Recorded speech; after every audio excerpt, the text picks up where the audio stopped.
Hello friends, let's begin with the another topic of renal physiology, and today it's mechanism of concentration and dilution of urine.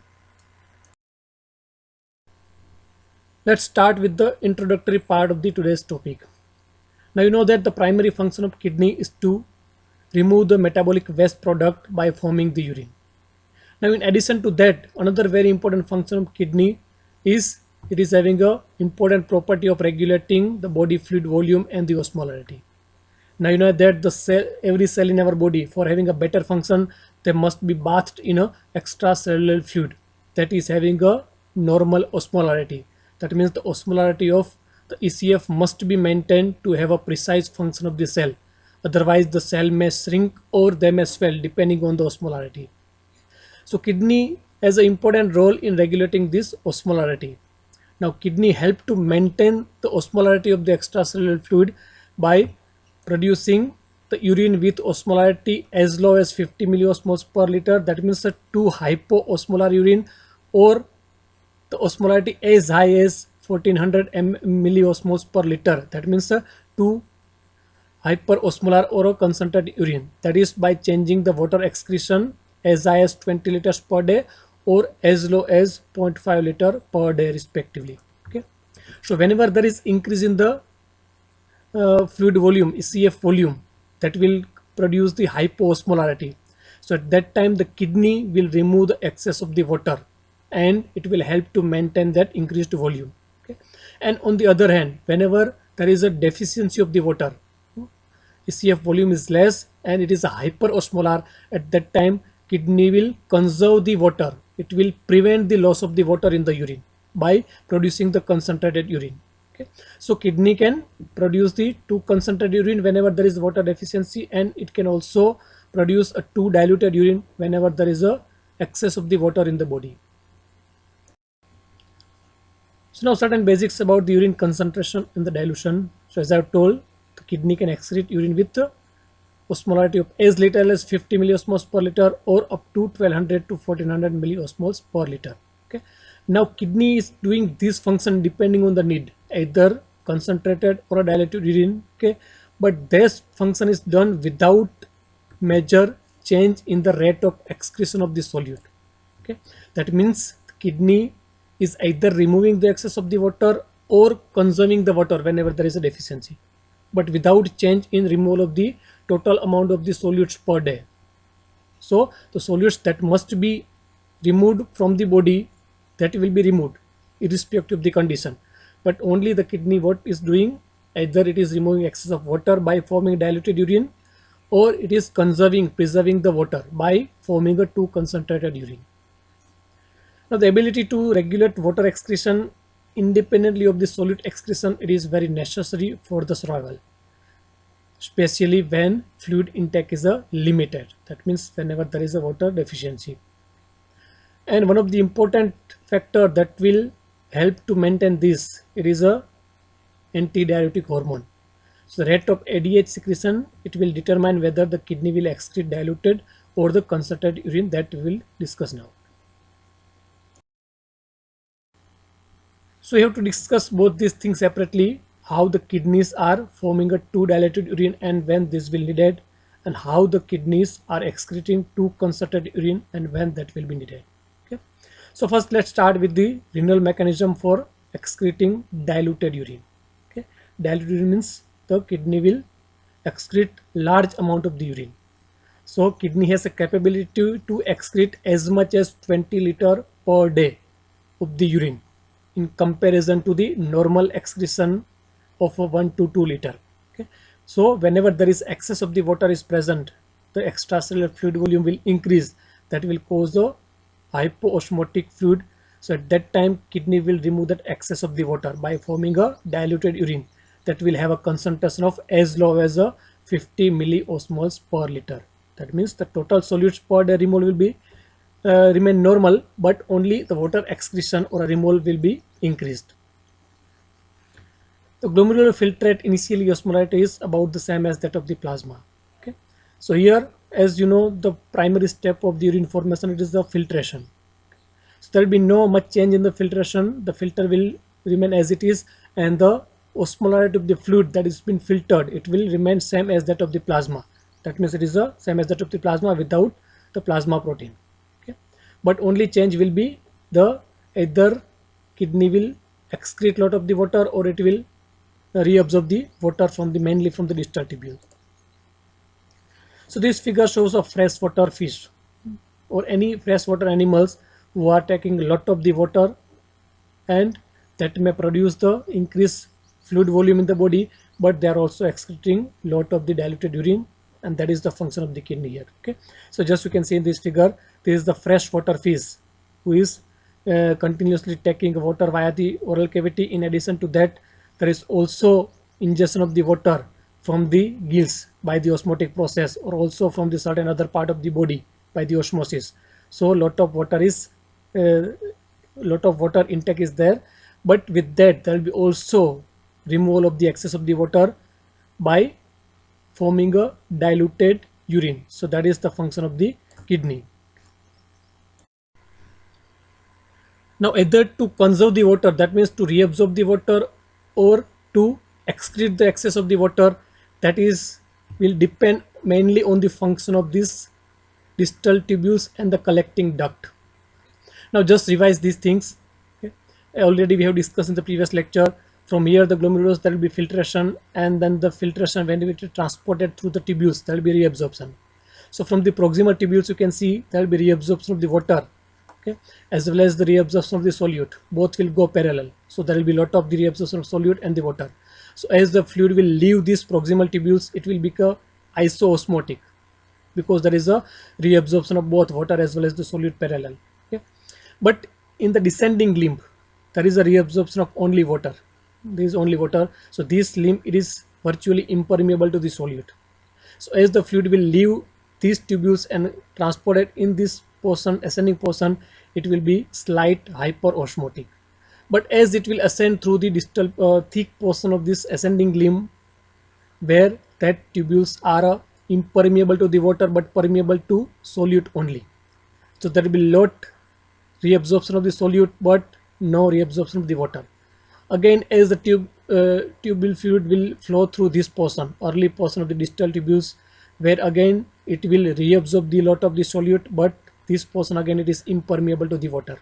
Okay, so from here to here, there will be a reabsorption of the solute only with no reabsorption of the water. So as the fluid will leave this portion and reach to the late portion of distal tubules, it will be diluted. Okay, and then further, when this fluid will be transported through the late portion of distal tubules and the collecting duct, then the water reabsorption will depend on the presence of the ADH. You can see here, this is arrow showing water absorption, but here the arrow are bounded by the broken line, and broken line shows the variable rate. That means here the water reabsorption will depend on this hormone, antidiuretic hormone. If the ADH are present in sufficient amount, then water will be reabsorbed, otherwise that part of the water will be not reabsorbed. Okay, so though the lot of the water that are reabsorbed by here, maximum water around 65%, okay, around 15 to 20% are reabsorbed here. Okay, only 15 to 20% of water will be reabsorbed here, and that will be in presence of the ADH. Okay, but whenever there is a increased ECF volume and decreased osmolarity, increased plasma volume or decreased osmolarity, at that time the ADH secretion or ADH release from the posterior pituitary gland, it will decrease. Okay, and deficiency of that ADH, it will prevent the water reabsorption from this part as well. Okay, so this 15 to 20% of water that was supposed to be reabsorbed from here, it will be excreted as it is because of the absence of the ADH. Okay, so whenever there is excess of water is present, the body has a sensor that will sense that excess of the water, and that will indirectly decrease the release of the ADH, and that will prevent the water reabsorption from this portion. Okay, and it will produce a diluted urine. Okay, so water reabsorption from this portion, it is osmotically mediated, and it is as per the concentration gradient, but here it will depend on the ADH hormone. Okay, so this is how the kidney will excrete the diluted urine and remove the excess of the water whenever there is increased volume. Okay, so in this way kidney will maintain the osmolarity and the ECF volume. Now coming to the another important portion, that is how kidney conserves the water by excreting a concentrated urine. And this is a very important function of the kidney, because the for the survival of a mammals who are living on the land, this is a very important. Many times, like especially in the dry condition or in the hot environment in the summer season, in addition to the intake, there is a lot of the loss of the water in the form of the perspiration, in the form of the evaporation, in addition to the removal in the urine, removal via the GI tract. Okay, so at that time, to prevent the dehydration, kidney has a very important function. So now just see these examples. One is the kangaroo rat, and second is this camel, that are desert animal. Okay. So now that you know that the camel is a desert animal, and it is very important transport vehicle in the desert, especially where there is a water deficiency and a hot environment. Okay. And you know the camel can survive for many days without drinking the water, and that is because of a two reason. One is that the camels are drinking a lot of the water at a time, and another very important reason is that camel, they are excreting a too concentrated urine. So by that process they are conserving the water, preventing the loss of the water in the urine, and that is the very important function of the kidney. So now before going to how kidney are excreting concentrated urine, what are the mechanisms? Before that, an important term that you have to understand, that is the obligatory urine volume. So the obligatory urine volume means the minimal volume of the urine that must be excreted by the kidneys. Okay. And this is calculated by this formula. Okay. So to get rid of the metabolic waste product and the excess of the solute, kidney must at least excrete 0.5 liter of the urine per day. Okay, if person is excreting urine less than this amount per day, then there will be a congestion of the metabolic waste product and the solutes in the body. Okay, so this is the minimum amount of the urine that must be excreted in a day by a person.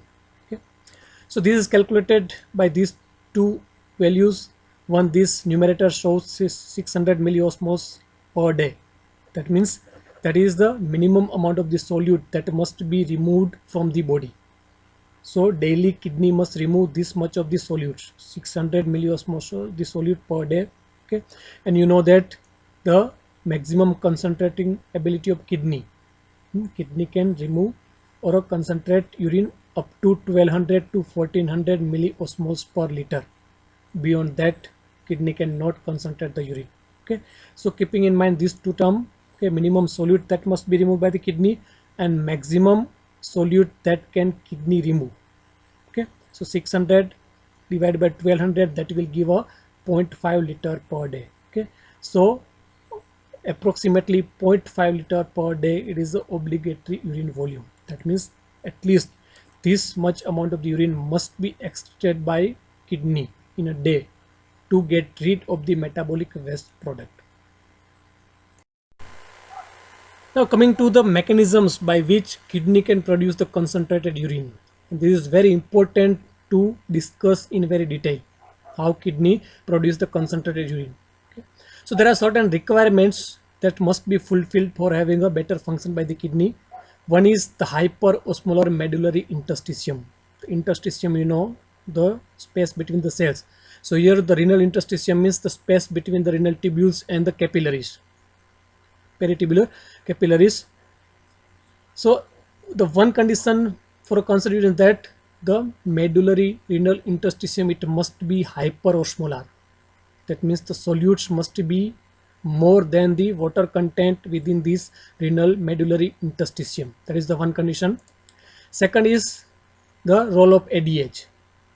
Antidiuretic hormone must be present in a sufficient amount to reabsorb the water from the distal tubules and the collecting duct. Okay, so these are the two requirements. Okay, so that we have to discuss one by one.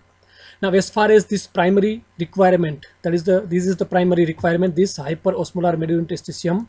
Okay, so this includes the mechanisms that are known as a counter current mechanism. Okay, and this we have to discuss in a detail. So this is the primary requirement, and then comes the role of the ADH. So both these things we will discuss in detail, but it will in a next lecture. So with this,